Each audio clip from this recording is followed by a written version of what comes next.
What you're about to experience is one man's quest to see beyond the tumultuous period we're in and to envision what lies just beyond our grasp, yet well within our reach. Welcome to Larry Rifkin's America Trends, where the future has arrived, and it's just in time.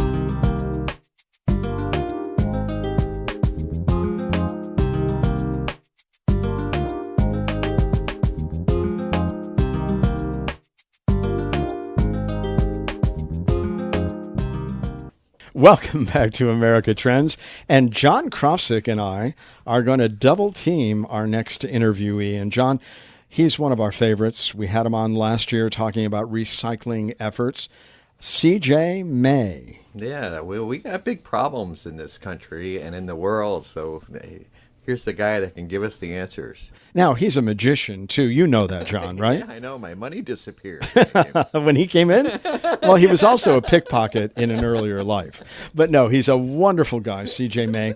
And he was the recycling coordinator for Yale University in New Haven, Connecticut, of course, home of deep thunk about a whole range of issues. He's got an advanced degree from Yale, and he's also the recycling head of the city of Waterbury, Connecticut, which is home to about 100,000 people. And CJ, tell us, as you're looking at recycling, and I know you've been doing a lot of educating, a lot of different kinds of barrels and working with young people to get them ready for the future that they can make much more clean and environmentally friendly if they recycle.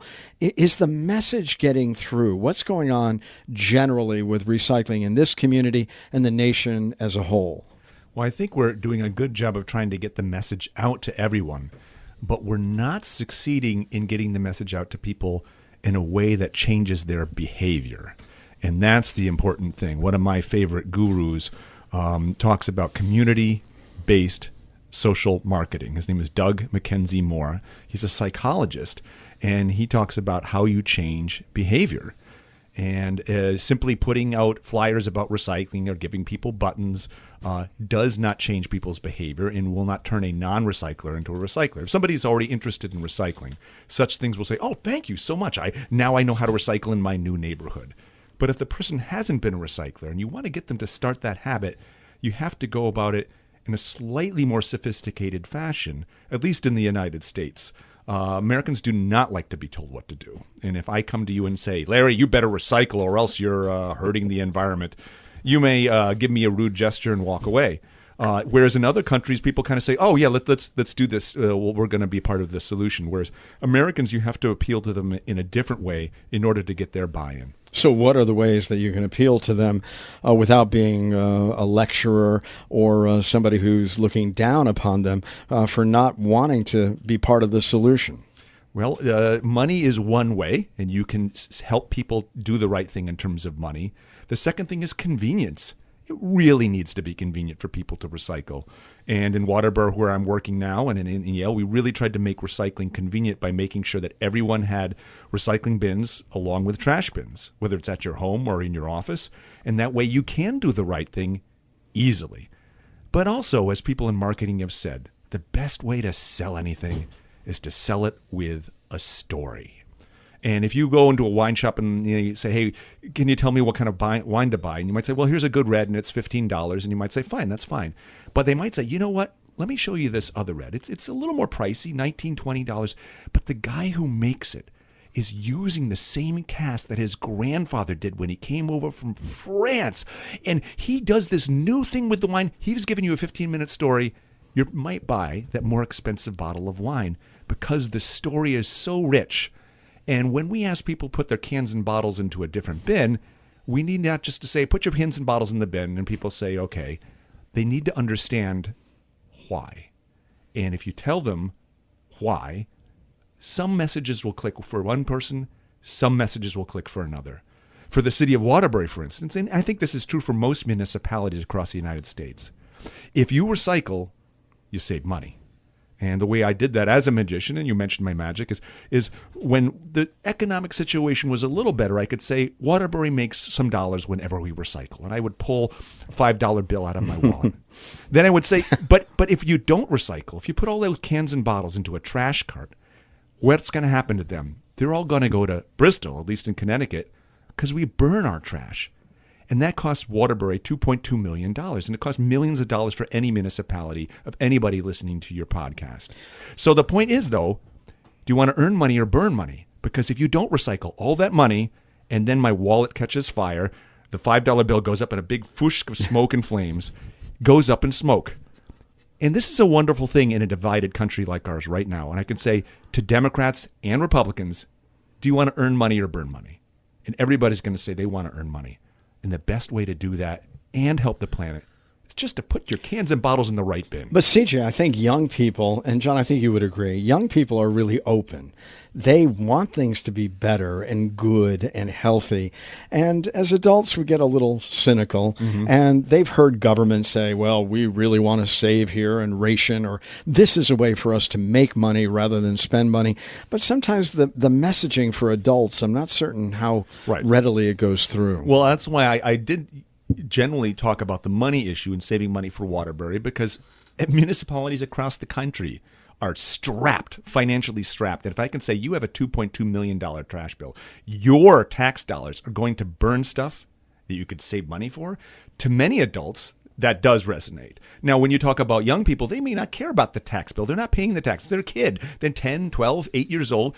And so I've been very happy that the mayor of Waterbury endorses me, encourages me to go into the schools, into the camps and after-school programs and talk to them about the power they have to save the world.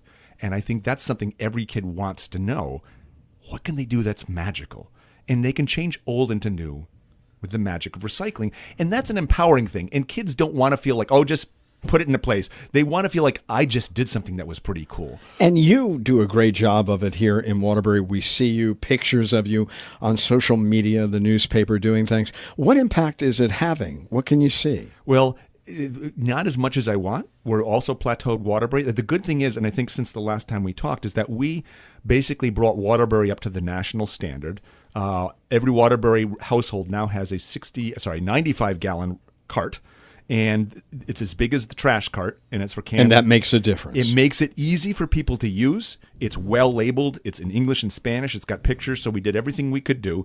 And I backed it up by going to the neighborhood groups, by going to the schools, by the after-school programs, and sharing that message, again, in a positive way. I don't walk into a school and wag my finger at all the kids and say, you better recycle. I want to show them the neat thing they can do. And my hope is that they are going to be able to take that positivity about, oh, yeah, we're just going to do this because it's the right thing. So we have seen our recycling rate in Waterbury essentially double over the 6 months since we launched the program, and we're very proud of that.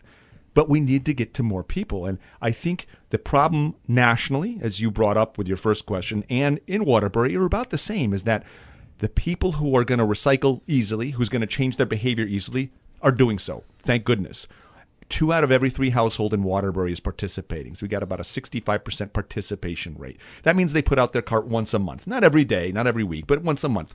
But there's another good portion of people across our country and here in Waterbury who are like, are we going to get everybody to recycle? No, we are not going to do that. But we need to get more people to participate more fully. John, I know in our town, they gave us a list recently, and my wife has put it in the garage where I can see it, of the things that should be recycled. And I haven't even gotten it all right. I mean, I do a lot of recycling, as you do. Well, which is almost everything. I know. All the packing material. But there are certain things that are not, and I was putting them out. Styrofoam, I don't. Yeah, it's a little confusing. Yeah. It's a little bit confusing. Is there any universal standard that we can go by? Not for the United States. Many people have asked for that, because if you could make that happen, it would make it easier for everyone to understand. But the big step forward here in Connecticut is that they now have a Connecticut standard. So there's one list of yes and no for every item in Connecticut. And then it helps many of us who might work in one community, have family in a second community, and live in a third community. It's so confusing because when you go back and forth between these places, you might not remember which town takes pizza boxes and which town doesn't. All Connecticut towns can take a pizza box now, as long as they're not covered in cheese and grease. And that. Wait a minute, those are the best pies. That's the Connecticut pie. Yeah, well, it's we're a pizza loving state, especially in New Haven. So we want to make sure we can take care of that. John, let me ask you. I mean, I know, and I'm not going to rat on any business, but a lot of businesses, I don't think they're participating in the way they should. No, well, they're not, and I've been trying to get a can here for a while, but I don't know if it's the vendor we're using or whatever it is, but it hasn't happened yet. No, I know. And in fact, I do this reading service for the blind every week at the University of New Haven, and they finally have recycling bins right next to the garbage. Great. And I was putting newspapers, of course, I guess, in the garbage until I saw that. And now I put it, of course, because we're kind of ripping up the paper to read. But businesses, how well are they adapting to this? And I think it depends upon the business. And again, this is localized. In Connecticut, all businesses are to provide themselves with recycling. To be frank, most do not, because it's not enforced strongly. Bigger businesses and institutions such as Yale, where I worked, take that on because they generally have the resources to hire somebody to make it happen. Also, to be frank, big institutions and businesses want to do it because they're more in the public eye. And they know that if they don't do the right thing, they may get in trouble. They also have the economies of scale. Big warehouses can start recycling their cardboard. In back when recycling really began in the 1990s, some warehouses were able to cut their trash down by 98%. Why? Because almost everything that was going in the trash dumpster was corrugated cardboard, and that's extremely valuable. Recyclers love that stuff. There's a huge market value. And just by getting the guys to put it into one dumpster instead of another, they instantly could recycle everything. So they've done that, and it made good corporate dollar sense, and it made good public citizen sense. But as you were just discussing, getting smaller businesses, mom and pop pizza places, dry cleaners or whatever, to do the right thing is very tough. And I think we need to work on that more to help them by making it easier for them. There also is the possibility of giving people a fine if you don't do it. There's also the possibility of making sure that any trash business would come to a pizza parlor and say, okay, I can provide you with a trash dumpster, but you must have a recycling dumpster with it. They have to come. When you buy the salt shaker, you get the pepper shaker with it, and they have bundled those services or attempted to have that as be a part of law. And if they do that, that could help us take a step forward. But it's not going to address some of the issues that we are seeing now in the press, not just recycling issues, China having some concerns about the quality of recyclables, but also ocean issues and the plastics that we're seeing in our ocean. Well, I've got to tell you, this is the hottest issue. I read it everywhere. I read it in all kinds of publications. Plastic straws bend to criticism. Oceans awash in plastics. And I'll never forget, of course, John, when I watched The Graduate many years ago with Dustin Hoffman, and there he is, and that advice he was getting, the future, Plastics. It's plastics. What's going on with plastics? Plastics are amazing. And I love what somebody said, because generally environmentalists are thought of, stereotyped as people who hate plastic. And I do not hate plastic, and I think most people who think about the issue for any length of time are not going to hate plastic. They're going to just say that plastic is like so many things. It depends upon how you use it, what it's made for, and what do you do with it at the end of its life. It's got chemicals in it. It can have chemicals in it, but hurt us. Right. It's killing fish out there in the ocean. Again, that's how you use it. For instance, most of us, I have to admit, most of us could very well be dead if it weren't for the benefit of plastics in science and in medicine. They help us make our cars. They helped us win World War II. So don't go knocking plastics, but it's like an X-Acto blade or razor blade. If you use them the right way, you shave your face and you look good. If you use them the wrong way, you're chopped up and you don't look so good. So we need to realize that plastics need to be used appropriately. Our world now makes 1 trillion plastic bags a year. 1 trillion. When I was born, we made 0 plastic bags a year. Paper was so the so question good. is, my kids made. Yeah. Should we be turning oil into single-use plastic bags that have a lifespan of 30 minutes? Ridiculous. I don't think so. Should we be using plastics to continue making wonderful medical devices that save lives? I do think so. I think that's a great use for our plastic. So we just need to start being a little more clear about where we should use that wonderful What about material. this notion, and John, you know it, we are a single-use society.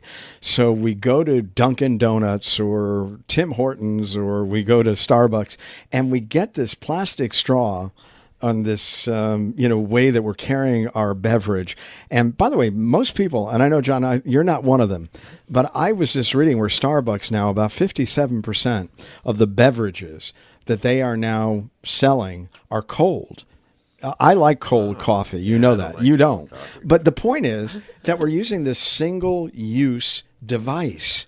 That's so wasteful.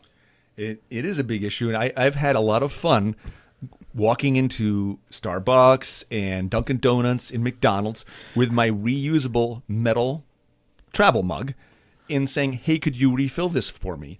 And some of them will say, sure. And a lot of them, I think Starbucks has generally got the best record. They will say, sure, it's a refill. And they even have it on their little computer pad, refill, and it often gives you a price break. Great. Dunkin' Donuts will sometimes do this. McDonald's has done it, but they're concerned, and I think it's not part of their policy. Well, I thought that they were changing, and I know they're changing in the UK, and I think they're all looking for alternatives now. And you have to be careful. Again, here I am, the environmentalist, but we need to make sure that in terms of saving plastic and reducing waste, we do not compromise public health. One of the concerns you would have is if I work at I'm a barista or I'm an employee and I take your travel mug and I'm going to put your coffee in it and then give it back to you, have I exchanged any possible germs from your travel mug back onto the spigot or my hands? And then I've given it back to you, but now I'm going to be giving a germ to everybody today. And I'm not trying to be a naysayer and an alarmist, but you do need to consider these issues. No, that's a great point. Really and also, important. what about the cost of these alternatives? I'm reading where paper straws, let's say we went to paper. Right. John loves paper. So they'll cost 22 times more than plastic straws, and they come with their own set of environmental problems, according to a research group. Paper production has a much larger environmental footprint than plastics. What do you think about that argument? Well, I'm the wrong guy to ask, Larry, because I just don't use straws. I mean, I'm just surprised about all this use of straws. Do you like cold beverages? I do, and I drink a cold beverage out of a cup without a straw. Why do we need it? I know. That's the personal point. So well, I have very little sympathy for people who are complaining about straws this way or that way. Wait. You have no sympathy for the sipper. Why use a straw? Why use a straw? So my point is this: children need my them. daughter, my 13-year-old daughter. She has gone out and she's gotten a heavy-duty reusable plastic straw, and she cleans that out. Most people are not willing to do that because they want to toss it into the trash can as soon as they're done. Glass straws you could buy online. You could do that, but I think that one of the things to do, or corn, for or so pasta. So many things is that you could say a straw will be available upon request. Right. If you want a straw, here you go. I will give you a straw, but you have to ask for it. And that way we don't have it be a standard practice. And I think a lot of people will start to realize, I don't need a straw. And by the way, I think a lot of these places are starting to look at new cups that allow you kind of that sipping mechanism because they like the cold beverage a little more slowly, just dole it out in small dollops. But they're going to figure out ways to do it without a straw, as you suggest. But straws, we know, are getting a real bad rap right now. Plastic bags have gotten a bad rap lately. But I was reading where a lot of the pollution, particularly in the oceans, is not really because of the straws, that's 0.03 or whatever, very small amount. Where are all these plastics coming from that make up these little continents in the ocean? I believe in couple of things. One is we don't have continents in the ocean. I want to talk about that a little bit. It's not that we don't have a problem. We have a severe problem in the ocean, but it's not the visual problem that the media is making it out to be. Second thing is a lot of the plastics that we are seeing coming out is short life plastics. It's not the car seat that's getting into the ocean and causing the problem. It is combinations of things like straws and plastic cups and plastic bags and the plastic lids that go on the plastic cups and on the paper cups. These things are the disposable items, the packaging. And so now so many things are coming to us in plastic wrap and plastic packaging. All of those things are I think, perhaps the major contributor to plastics in the oceans. And in But terms, wait a minute, I've got to ask you about this Sure. because I want to challenge what you just said. I'm reading where there are 5 huge masses of plastic debris created by currents in the world's oceans, and the one that gets the most attention is the Great Pacific Garbage Patch. But there's another one that covers the North Atlantic between Virginia and Cuba, which is nearly as large. Now, they're way out there in the ocean. Everybody's wondering about the impact on the habitat, impact on the environment. But tell us, you don't think they're that large? No. Well, I would say it's both better and worse than the snippets we get on television news suggest. The better is that it doesn't look like the scenes of just floating garbage that we typically see. You will see floating garbage in big lumps in bays and estuaries and certain areas of rivers and in some parts of Asia. The researcher that I heard give a talk at Yale, I would say about 5 years ago. Now, things may have changed, but she said those garbage patches are severe, but they are invisible to the naked eye. So the point is, so everybody's like, what do you mean? What do you mean? So she points says, so if you go into one of these garbage patches and you throw a specialized net over the back of a ship and you drag that net for 5 miles and then pull the net out of the water, it will have a much larger collection of plastics, microplastics, plastics that are less than a fifth of an inch in the catch than you would at another part of the ocean. But you're not seeing that just standing on the deck of the ship. So the media loves to give us, and not you radio guys, because you're not showing us visual images, but the media loves to give us these bits of floating bottles and garbage and stuff. And there are places like that, absolutely. But the garbage patches are that way. So in terms of it being better than we expect, the garbage patches don't look that horrible. Well, The downside is that the plastics are everywhere. They are in the Arctic ice. As the Arctic ice, more plastic is now being released into the oceans. There's plastic at the bottom of the oceans. You go to the very, very bottom of the ocean in Antarctica or down in the Antarctic, and you find small bits of plastic. We have now succeeded in putting plastic everywhere in the planet I've even Earth. heard shirts that are recycled plastic that gets into the water from parts of the shirt. Well, that's another issue, and it was another shocker for me, is that when you wash a garment, your shirt, your trousers, your socks, if it has any synthetic material in it, and most of our clothing these days does, it's releasing thousands, if not hundreds of thousands, of small microfibers. So small you can't see them. But you can eat them, and you can drink them, and the fish can drink them, right, and the turtles can drink them. And so they are accumulating in the ocean in ways that we're not sure of yet. So we have to realize that plastic, we've used plastic everywhere that has really benefited our lives. And I'm not trying to knock plastic as a benefit to our lives, but we have to realize that it's definitely the Pied Piper syndrome. It's now out of control, and we need to get it back into control. Do you agree with the research? And I'm looking at some from 2015 that said they analyzed more than 1 million pieces of trash in the Pacific. 99.9% of it was plastic. Yeah, but there's a trick, a statistical trick there. I would say, yes, 99%. That doesn't mean all the garbage entering in the ocean is plastic. It just means the plastic continues to persist. And how long does it take to break it down? Well, they don't know yet, because we've only had plastic for roughly 50. Plastics really got its big boost in The Graduate. Not in The Graduate movie with Dustin Hoffman, but in World War II. And plastics really were helpful in the technology of fighting a war. And they've ballooned as they become cheap enough to be disposable. I mean, during World War II, they weren't disposable. You used it for when you needed to. But so much of that plastic that they pull out of the ocean is because the paper and the other items have degraded. Right. Sun and wave action and biodegradation, little microbes will chew on other things. They will even chew on plastic.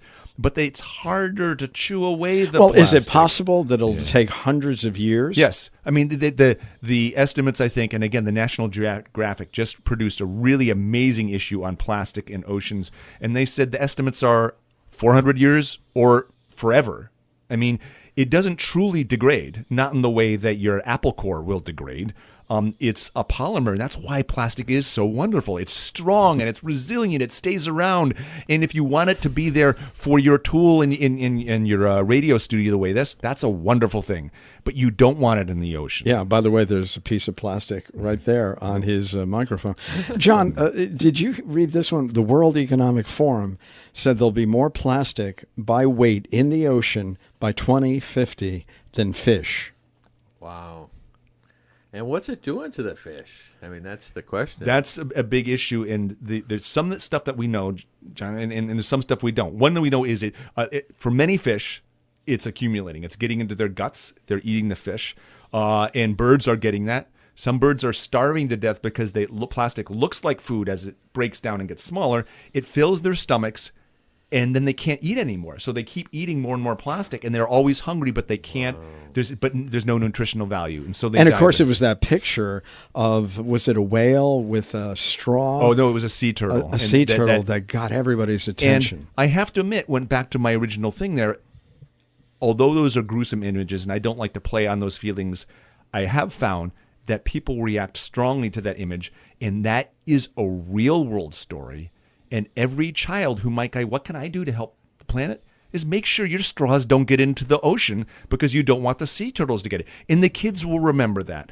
And the neat thing is, I'm not saying don't use a straw. I say make sure the straw doesn't get into the ocean. They get to choose. I don't take the straw, or I make sure I reuse my straw, or I recycle. Well, you can't recycle the straws at this point, but they can come up with an ocean. So the point is, you can say, here's the thing, you can choose.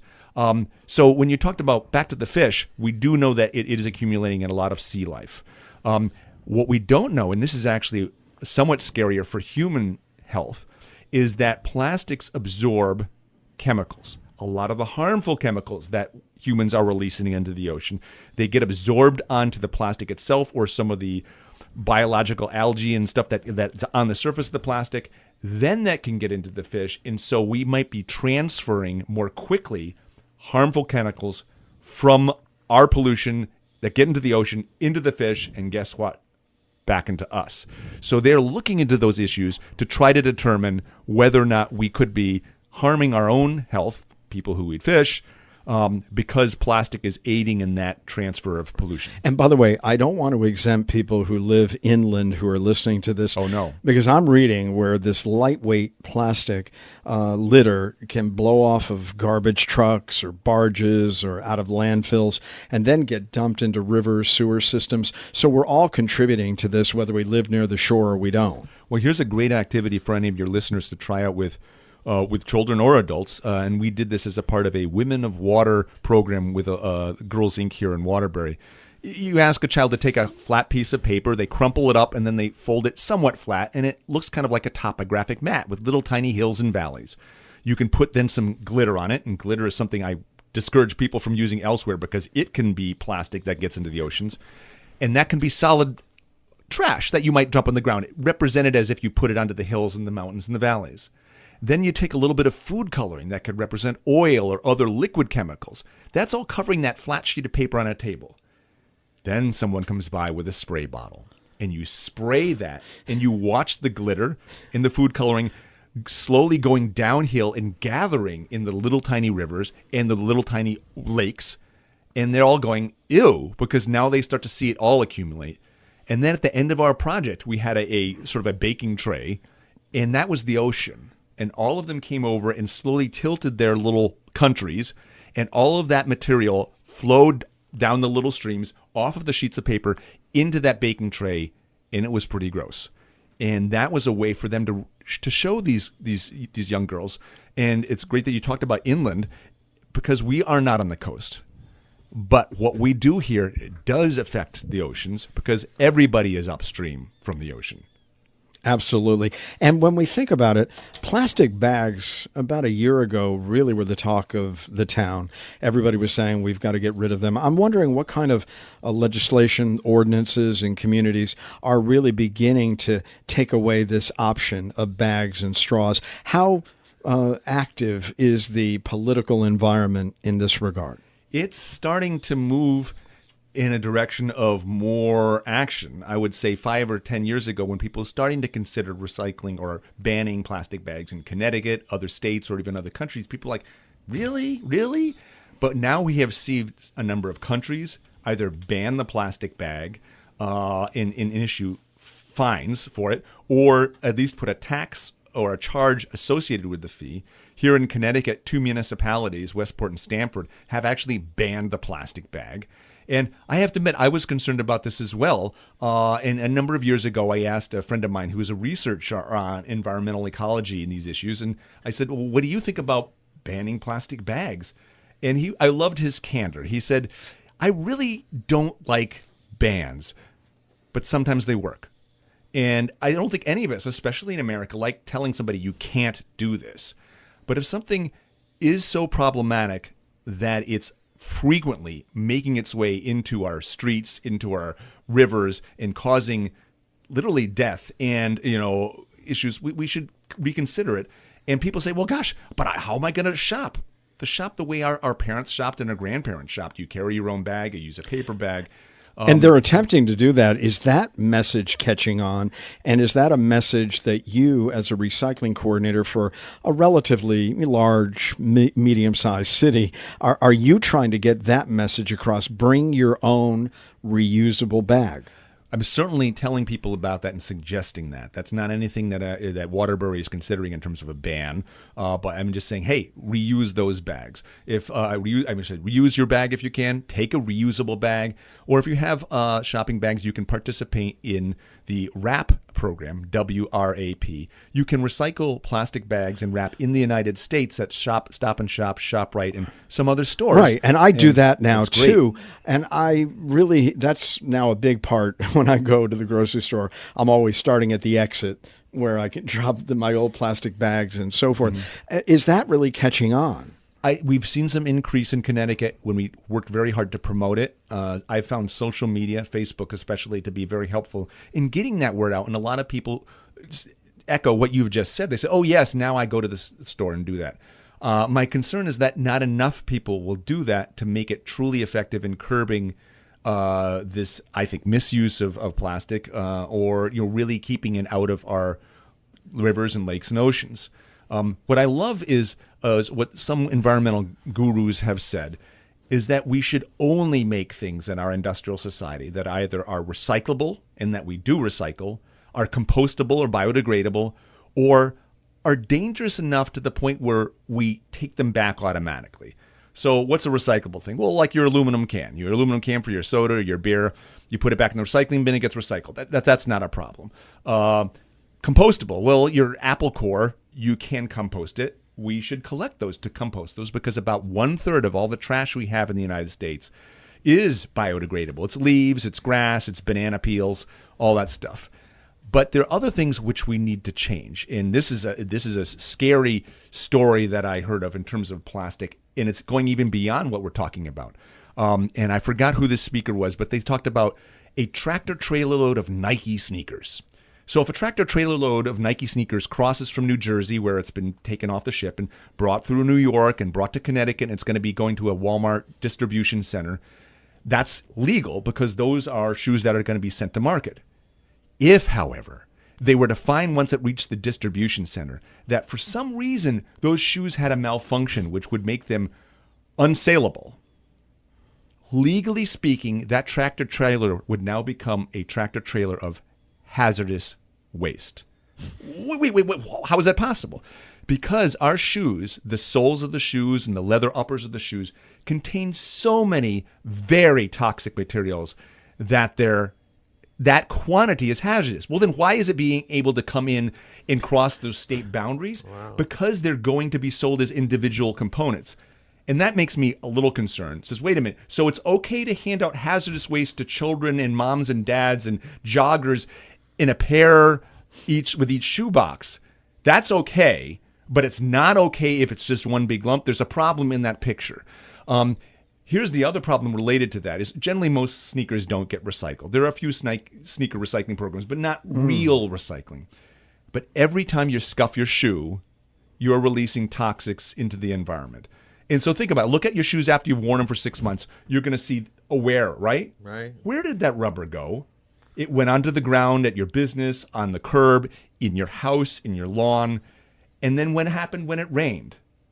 The rain carried those toxics. The chromium, I think arsenic. I'm not sure about all the chemicals. I'd love to have a chemist here. And it's washing them down into your rivers, your streams, your lakes, your reservoirs where your drinking water is coming from. It's going into the oceans eventually. So the bottoms of the shoes, as far as I'm concerned, shouldn't be made out of toxic materials because, as this person said, a shoe is one of the most efficient toxic waste dispersal mechanisms we have ever invented. I mean, think about all the toxic materials we use anyhow, like the Roundup and the stuff they put on the lawns and stuff, and then we're adding to it. Well, there was just a court case in relation to Right. Roundup, right? Yeah. From And- Monsanto. Oh, and direct chemical use in agriculture is another issue, and I'm not an expert on that. I'll talk more about the garbage and recycling end of it, but I think it would be great for you guys to get somebody who really could talk about that and the significant dangers in that. But in terms of, and those are an issue that people need to address in terms of their whole household use, and in terms of being an agriculture or a farmer or something, they need to understand what's the good and bad. But I think as individuals... Well, I think wildness, Yeah. we did a podcast great. on wildness, and because grass really has so little value for flora or fauna, why are we so fascinated with it, and why do we have to The other thing is over-chemicalize it? Canada has banned all those chemicals and gone all natural. And we're told that and this we're so- organic stuff doesn't work we're as well. so behind you know. here. Again, I'm not an expert on agriculture, but sometimes when if you back away from those chemicals, there may be a little more work involved. But we need to recognize that there's an issue. And I am a fan of recycling, but we need to be very concerned about where we recycle our materials. For instance, there's been a push now by some folks to say, well, let's just grab all our plastics and recycle away our problem. We can't do that. We need to recycle more. We need to recycle more plastics. Absolutely. But it's very difficult to sort out straws and plastic forks. Nobody's really doing that. So I think those disposable items we shouldn't try to recycle. That's just going to be tough. It could happen. But we also shouldn't try to recycle them, I feel, into roadways. Because if you recycle a plastic into roadway without being certain that those plastics are not going to be a chemical problem, then as they degrade, and our roadways will degrade, we have now distributed plastic everywhere. We did that with the tires. Remember the lady came out with the tires that are going Well, into we're these talking about soccer these fields? artificial turf fields. That is far kids are getting afield. cancer from But it, no, but I know that is- it's a big issue. But I want to ask you in closing. When we read about all this recycled material that is now economically being used to build a new product and all, is that something that now is a sales benefit that people really want? So I like this when I see there's an item that is made up of constituent parts that were once part of something else. Is this society becoming much more sensitized to those kinds of products? Yes and no. I think there are more people who will look for the recycled content when they're buying a product. But I think most of us are looking for price and quality when we go to the store. If you do a marketing segment, I think I would fall certainly into the category they call deep green. I will place environmental benefit or problem over almost anything else when I'm considering whether I'm going to buy this or buy that. Whereas most people say, well, it's recycled, but it's not as cheap as that one, so I'm going to buy that one. So we need to, at some point, enforce things. And here's one of the miracles of modern science. People say, oh, we can't solve our environmental problems. There's sometimes when we can just get people to do the right thing. And there's a few rare but important occasions where we just have to stop doing the wrong thing. One of them was lead in the gasoline. Now, I managed to meet Herb Borman, who was a professor at Yale, who had basically retired by the time I was there. Somebody whispered to me, he's the guy who got lead out of gasoline. And I'd been so young at that time, I didn't know. He's the person who gathered information over years and proved to Congress that lead in gasoline was an enormous environmental hazard for our children and for our environment. And it was so strong, that information, they just said, no, we're not going to make it, okay, you can buy lead or lead free. They just said, stop. And so they got lead. Isn't it the same for plastic, though? It's time to start a movement. Now here's the issue. The other success story, that's a success story. We got lead out of it. The other success story is acid rain. We've gotten rid of acid rain. We've also, the ozone hole, because we stopped using CFCs, is closing up. So we have, through certain times when we just banned the wrong thing, stopped the problem. Whether plastics is going to be solved in that way, Johnny, I don't know. But we need to consider. We can start the movement right here on That's America right, Trends. in this studio on this day. CJ, I do have to ask you before we leave. Sure. I know that we don't want to get into a lot of politics, but the Environmental Protection Agency, and lots of us will herald it for cleaner rivers and air and the smog that used to hover over many cities. Are we potentially going back to that? When I heard again the other night, clean coal and going back to these that's things, not happening. I mean, really, where are we headed? I would just share my concerns that many of the steps forward that the United States has made, clean water, I mean, is anybody against clean water? I mean, Stand up now. We've been moving so forward in terms of that and moving towards clean energy. And the United States industry has been growing for solar energy and wind energy, creating more jobs than questionable issues like coal. That current steps to curtail those things hurts American economy, it hurts American jobs, it hurts our pollution, and it only staves off the day when people need to make those adjustments. So I think we need to help people in the coal business find new jobs. I don't think we should stop it right now, but I think the writing is on the wall, and to try to say that that's coming back is the wrong step. Also, to lax clean water issues is the wrong step. There are times when there have been so many environmental and unnecessary environmental regulations that maybe they were excessive, and that needs to be adjusted. But we're seeing basically a drop down of things that have kept America safer and cleaner and created jobs at the same time. That's the wrong way to go. We need to keep going. And the perfect example I will give you is, again, from our hometown here in Waterbury. Take Two is an electronics recycling company right here in Waterbury, a very successful company. They don't emit anything into the air and the water, but they employ 30 to 40 people in Waterbury taking apart electronics in a safe manner. That is showing us that we can create green jobs, we can grow our economy. And that's got to be a growing field. It is. Everybody's got all this electronic I've done that junk. whole my life. Take apart electronics.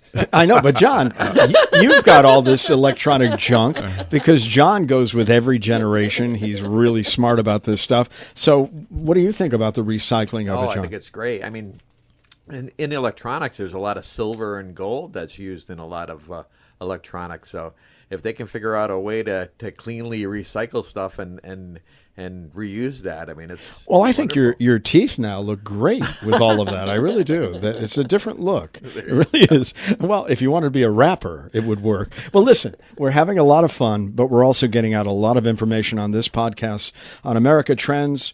We welcome back and we thank him fulsomely because we would love to have him again and again, CJ May. And CJ, thank you for joining us thank today. You're so welcome, and thank you guys for giving us a chance to talk about some very important issues.